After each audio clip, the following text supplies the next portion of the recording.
Sous tous les cieux, les femmes ont toujours été les grandes oubliées de l'histoire avec un grand H. Dès l'époque coloniale, elles sont pourtant nombreuses à avoir joué un rôle décisif dans leurs pays respectifs. Plusieurs ouvrages parus ces derniers mois ont pris le parti de réhabiliter ces célèbres inconnues.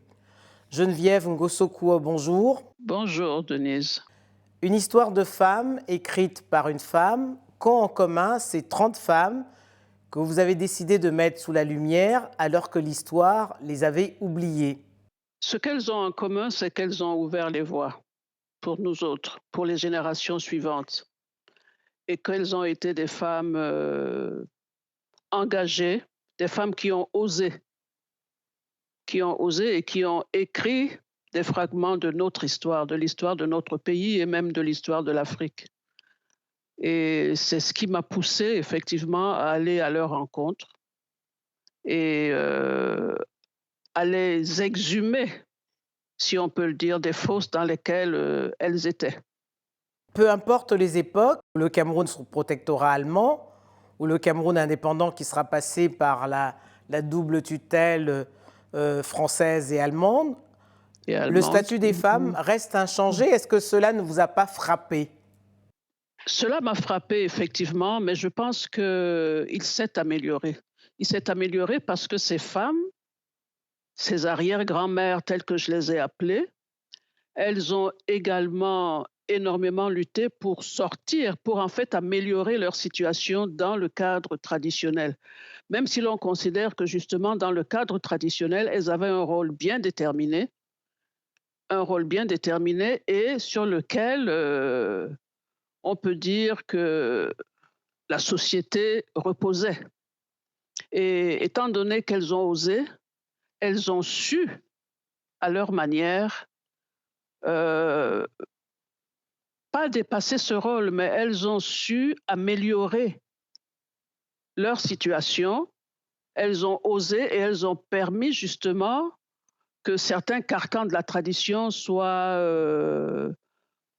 brisés, si vous voulez, afin que celles qui viennent après puissent aller de l'avant et puissent s'engouffrer dans ces voies qu'elles ont ouvertes pour aujourd'hui devenir des femmes qui ont beaucoup plus confiance en elles, si vous voulez, et qui peuvent s'engager dans certains domaines sans pour autant avoir honte, sans pour autant se dire que non, nous ne pouvons pas oser, et qui s'assument beaucoup plus. Mais comment expliquer que sur le plan social, elles soient restées des femmes de l'ombre? Je pense qu'elles sont restées des femmes de l'ombre parce que déjà, par rapport à la tradition, ou plutôt par rapport à l'Afrique avant l'arrivée des Occidentaux, leur rôle se limitait en fait dans le cadre familial. Et elles étaient énormément respectées parce que même lorsqu'elles étaient donc dans la sphère familiale, elles discutaient avec leurs époux et lorsqu'il y avait des réunions qui se passaient sur le plan public, les hommes allaient rapporter dehors les décisions qu'ils avaient prises avec leurs femmes. Évidemment, aujourd'hui, nous avons l'impression que leur statut n'a pas changé, mais moi, profondément, lorsque je vois justement l'amélioration qu'il y a eu entre toutes ces générations de femmes, moi, je me dis que quelque part, les femmes peuvent aujourd'hui oser et devenir ce qu'elles ont envie de devenir, De creuser leur se sillon. réaliser. De creuser leur Oui, sillon. tout à fait. Alors vous avez recueilli énormément de confidences. Quelle est celle qui vous a le plus marqué? Je pense que je ne peux pas dire qu'il y en a une que j'ai le plus appréciée parce que en fait, toutes ces femmes, pour moi, m'ont énormément nourrie. Mais s'il fallait vraiment que je donne le nom de quelqu'un, cette femme ne serait pas parmi les 30 que j'ai présentées. Cette femme serait plutôt celle que j'ai rencontrée au Cameroun, il s'agit de Ma Fondesson. Ma Fondesson qui m'a en fait appris énormément de choses sur les femmes dans la partie anglophone, les créoles, et qui m'a dit effectivement de transporter cette histoire qu'elle m'a donnée afin que moi aussi je la donne aux générations suivantes. Les précurseuses ont ceci en commun, qu'elles étaient en règle générale des filles de bonne famille, formées au Cameroun, puis ensuite à l'étranger, mais toutes ont choisi de rentrer au Cameroun. Elles font carrière dans l'enseignement ou dans le domaine de la santé. Qu'est-ce que cela traduit de leur personnalité? Je pense que cela traduit qu'elles restent des Africaines. Elles ont été ouvertes à des cultures, à une culture étrangère, la culture allemande d'abord, ensuite la culture française et la culture britannique, mais ce n'est pas pour autant qu'elles ont rejeté leur nature africaine avec leurs traditions et tout. C'est pour ça qu'elles ont voulu rentrer, parce que il me semble que elles ont estimé qu'elles avaient, étant donné qu'elles avaient ouvert la voie, il fallait absolument qu'elles reviennent pour qu'elles puissent transmettre tout ce qu'elles ont appris, mais sans pour autant jeter aux orties leur culture, afin que la société puisse évoluer. C'était aussi des patriotes. Tout à fait. C'étaient des patriotes et je dirais même des militantes. Et pourtant, à l'époque des mouvements nationalistes, ces femmes hésitent à se lancer en politique, à l'exception de deux que vous citez, Julienne Goumou et de Gladys Ndélé, deux femmes de caractère qui ont su tenir tête aux hommes, peu enclins à partager le pouvoir politique. Les choses n'ont guère changé aujourd'hui sur ce plan-là. Sur ce plan-là, je dirais que les choses ont changé parce qu'elles sont beaucoup plus nombreuses à s'engager en politique. Mais pas au devant de la scène. Oui, pas au devant de la scène parce que justement, il se trouve qu'elles font partie, de ce qu'on peut appeler la base arrière et qu'elles n'osent pas se mettre en avant. Elles font tout le travail et elles se rendent compte qu'effectivement, lorsqu'on arrive à la fin, les hommes en profitent pour se mettre à l'avant, pour se mettre en avant et elles n'osent pas. Elles n'osent pas effectivement, s'engager beaucoup plus que ça parce qu'elles estiment, moi je pense qu'elles estiment que le travail qu'elles font et le travail qui est le leur, c'est un travail qui se fait beaucoup plus en profondeur, un travail qui n'a pas besoin d'être mis sur dans les lumières de la rampe. Parce que le travail fondamental, effectivement, c'est elles qui le font. Alors dans la deuxième catégorie, qu'on pourrait appeler les cadettes, celles qui sont nées entre 1933 et 1953, qu'est-ce qui les distingue de leurs aînés? Elles ont beaucoup plus confiance en elles parce que les aînés ont ouvert des sillons, elles s'y sont engouffrées et elles ont su qu'elles pouvaient effectivement aller beaucoup plus loin. D'abord sur le plan professionnel, elles sont allées beaucoup plus loin puisque avant, celles qui les ont précédées étaient surtout infirmières, institutrices et cela. Mais elles, dans cette génération-là, nous avons maintenant des médecins, des pharmaciens. Donc, elles ont pu aller beaucoup plus loin.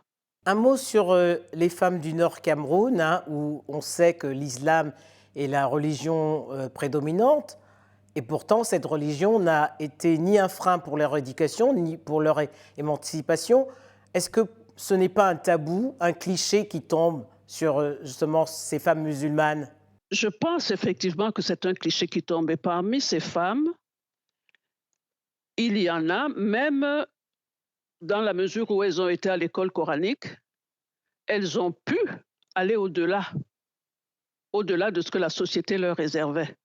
Parce que même lorsqu'elles se mariaient très jeunes, elles ont pu, tout en étant mariées, être ouvertes, aller à l'école, obtenir des diplômes et pouvoir également exercer une profession, c'est-à-dire faire du commerce et tout, pour pouvoir être indépendantes par rapport à leurs hommes, par rapport à leurs maris. Donc je pense que le fait d'avoir vu les autres femmes, les premières générations, s'engager, combattre et tout, leur a permis effectivement de se dire: «Nous aussi, nous pouvons oser» et elles l'ont fait. Parce que, l'une de celles que j'ai justement, décrites dans Les célèbres inconnus, a été mariée très tôt parce que là-bas, il fallait se marier très tôt. Son père lui a trouvé un mari, si vous voulez, mais à un moment donné, elle est partie de chez ce mari. Elle est partie même lorsque le père lui a dit: «Non, tu ne pars pas». Elle a dit: «Non, je pars parce que je veux être indépendante, je veux absolument gagner ma vie» et elle est partie. Et une fois qu'elle est partie, elle a continué son commerce. Elle a continué son commerce et c'est son père qui est revenu pour lui dire: «Écoute ma fille, je te comprends, tu as bien fait». Et évidemment, elle s'est remariée par la suite, mais étant donné que le deuxième mari ne voulait pas non plus qu'elle fasse son commerce, elle a divorcé. Donc je pense que, le parcours des premières a permis définitivement à toutes les autres femmes de se dire qu'elles peuvent. Pour finir, Geneviève Ngoso-Kouo, quelle est celle qui a été pour vous une source d'inspiration? Je crois que toutes m'ont émue et je dirais que, heu, si j'en sors une du lot, ce serait en fait ne pas reconnaître la force des autres. Ce serait ne pas reconnaître la force des autres parce qu'elles m'ont toutes nourrie. Elles m'ont toutes nourrie et après avoir, écrit ce livre et passé autant de temps justement à rencontrer ces femmes qui se sont énormément ouvertes parce qu'elles attendaient que quelqu'un vienne les trouver justement pour qu'elles puissent s'exprimer et dire aux nouvelles générations, aux générations plus jeunes, ce qu'elles ont vécu, tous leurs combats. J'estime que je suis en admiration devant toutes. Et encore une fois, je répéterai que, c'est Ma Fondation.